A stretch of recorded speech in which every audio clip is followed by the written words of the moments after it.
All right, let's get right into it. When we think about Norse mythology today, our heads are probably filled with superheroes and massive movie battles.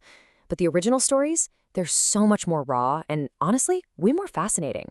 Today, we're going to look past the pop culture and get to the real source code of the Viking world. So, you know the names, right? Thor and his hammer, the sneaky Loki, the wise All-Father Odin. But have you ever really thought about where we get their stories from? I mean, it's not like they were writing comic books back then.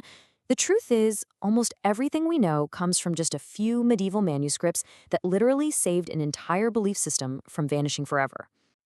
First things first, we've got to bust some myths. The popular image is, these horned, helmeted barbarians who just raid and fight.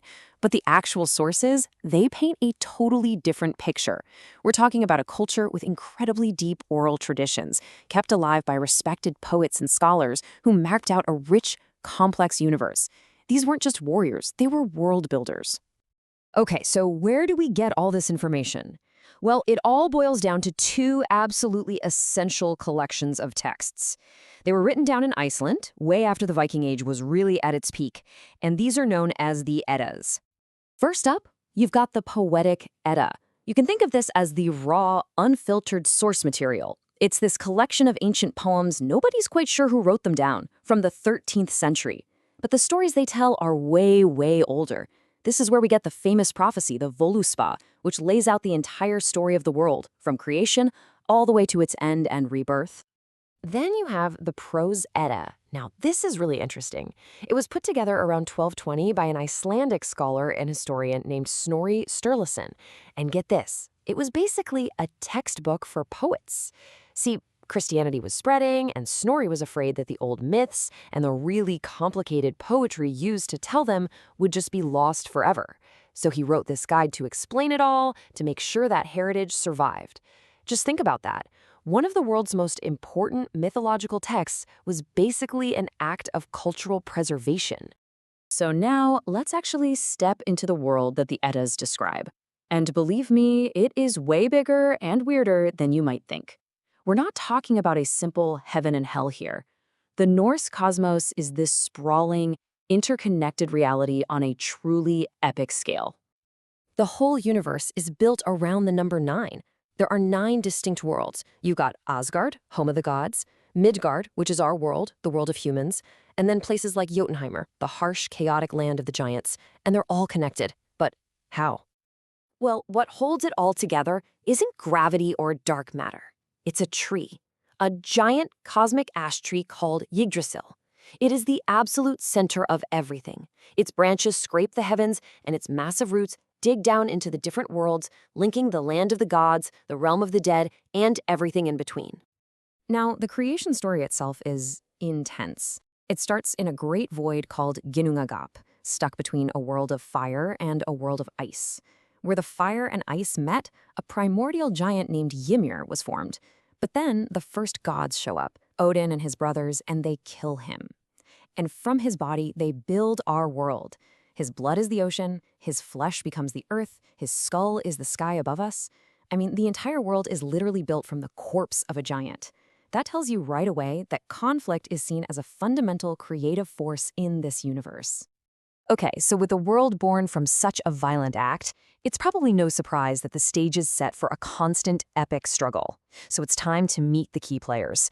And this is not a simple story of good versus evil. It's way more complicated than that.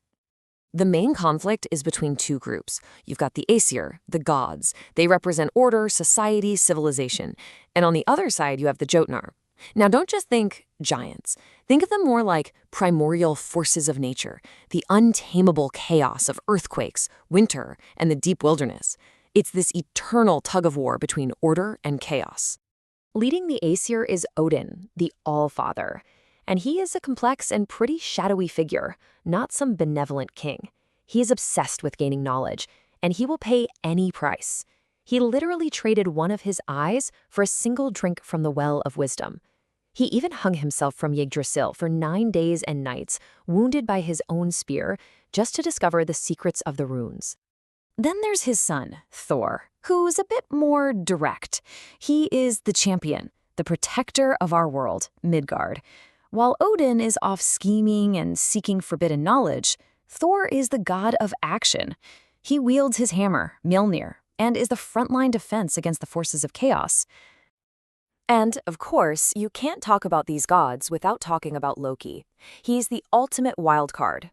He's a giant by birth, but lives with the gods as Odin's blood brother.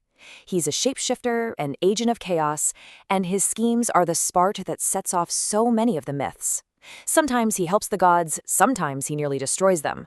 But crucially, it's his actions and his monstrous children that ultimately trigger the end of the world. Yeah, because in Norse mythology, everything is heading towards a predestined, unavoidable end. But it's not just an apocalypse. It's a vital part of the cosmic cycle. It is Ragnarok, the twilight of the gods.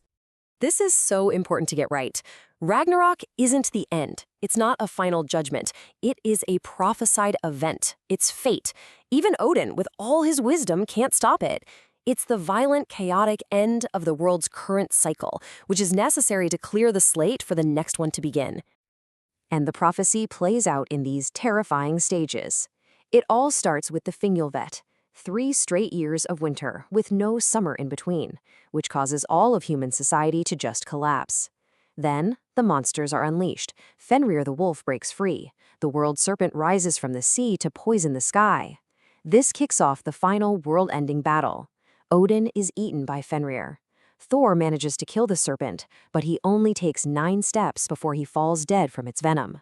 The world burns, it sinks into the sea, but then it rises again. Green, fertile, and ready for a new beginning. So why does all this matter? Why do these stories still have such a powerful grip on us? Well, because they aren't just stories. They're a preserved worldview, and you can still find echoes of it today, connecting that ancient source code right down to the physical soil. Think about this. The idea of survival is built right into the mythology. The prophecy tells us that after the world ends, 2 humans, Lif and Lifthrasir, will survive. And how? By hiding inside the world tree itself. They emerge into the new world and repopulate the earth. The story literally contains the seeds of its own continuation. It's beautiful, right?